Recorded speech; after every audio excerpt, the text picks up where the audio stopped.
Hello everyone, it's Christine here and I'm back to share another of my Stitchery swap squares. So this one is going quite local to me in the same state that I live in, and it's going to the lovely Jane W. I won't post this video until she has received it, but hopefully it will get there pretty quickly. So Jane has already sent me her square, which was a lovely hand-painted scene with beautiful little topiary-like trees on it, which I absolutely adored. So when I asked Jane what colours she would like in her piece, she said she particularly likes blue, pink and purple. So I went to my fabric stash and I found the most perfect fabric, and it's actually a vintage pillowcase that has all these little sort of different sections of fabric on it in the perfect colours, so the blues and the pinks. And then in my most recent sewing lair haul, I got a lovely purple and sort of vibrant fuchsia coloured fabric, so I decided to integrate that in. Stuck with the more sort of the cream or off-white tones because they were kind of the tones already in the piece. And I even did a bit of watercolour coloration inspired by Jane's painted scene. So let me take you through it. First of all, I'll let you have a look at it up close. So as you can see down the bottom, I've used some fragments of lace. I like how they this one just was naturally coming down like that, so I replicated that on the other side. So it's just got a nice sort of remnanty look to it. Lots of French knots in both the vibrant razzle thread, which is that blue, and then just a crochet blue. Then we've got our bird.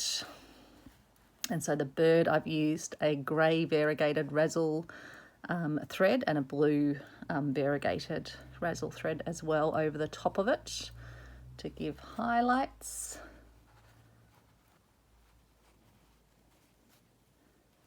But yeah, really happy with how the wings came out, and very, very dimensional as well. I'll talk through the mechanics in a moment. Not that you should really have mechanics with slow stitching, but yeah, there's a little bit involved. And so yeah, just all the wings, and then stitched over the edging here with the razzle thread, and then just a thin cotton around here, and then made the beak bit. So that's my little watercolour painted little embellishment, which was off a piece of lace like this, or a tulle sort of lace. So I just took that little fragment off. One of my beautiful little vintage buttons and a vintage piece of embroidery lace, or embroidery ribbon actually, or edging I guess, trim.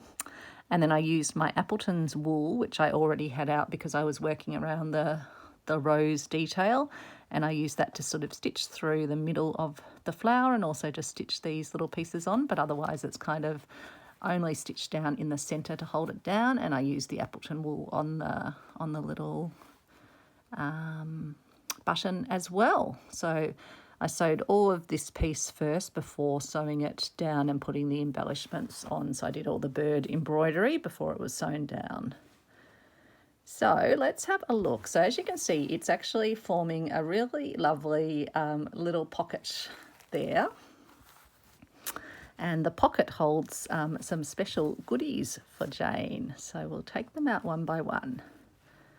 So first up, we've got a little letter. And again, I've done my button closure style, where I just take a bit of crochet thread, sew on a button, and then the thread can wrap around the button. Now this time I haven't made it a stitch down envelope. I wanted it to fold fully out because I've got this most lovely vintage image on fabric that I wanted to be fully visible, but it was too big obviously to put on the piece or in the piece. But if I have it folded, it is the perfect size. So isn't that just lovely? And for the button, I actually just used one of the little star shapes and yeah, brought the thread through to create the little button sort of wrappy bit. And then on this edge, I just yeah, stitched on some variegated lace, and it just folds up, and it's got a lovely fabric on the back as well. So that's the other reason I didn't want to stitch it down. I want Jane to be able to enjoy all the lovely fabric.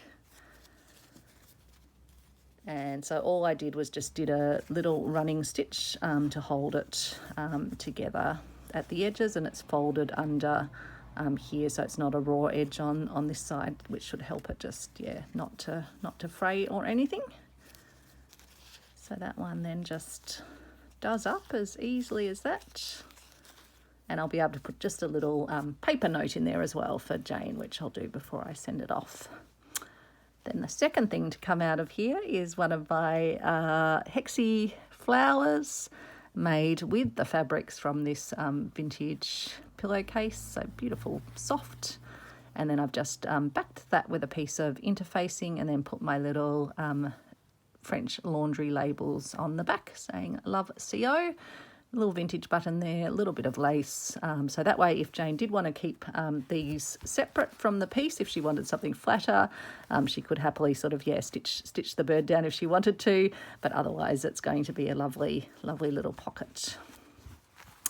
So then here, I've made sure that even when you look into the pocket, you've got lovely fabrics to look at. This flower was appliqued on, and then I've used the Appleton wool to stitch all the way around the flower there. I've then used my purple razzle dazzle to stitch around the daisy in the top. So let you have a closer look at those.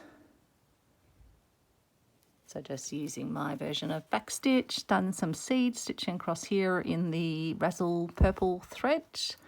Then I cut out a fragment of lace in a leaf design and have stitched that down just with a very neutral coloured cotton. This was another cotton I got from Alex's mum.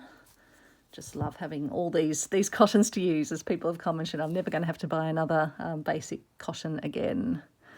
So yeah, that's just stitched down to make it cohesive into the design. But again, you've still got nice things to look at over here, including the nice bright sort of fuchsia colour right down the bottom. But I stuck with the sort of more purple up here because that's the colour in addition to the pinks and blues that Jane really loves. So I was really happy to kind of get all of the colours in and have them really cohesive, and the blue plus pink and purple, it's a great little colour combo.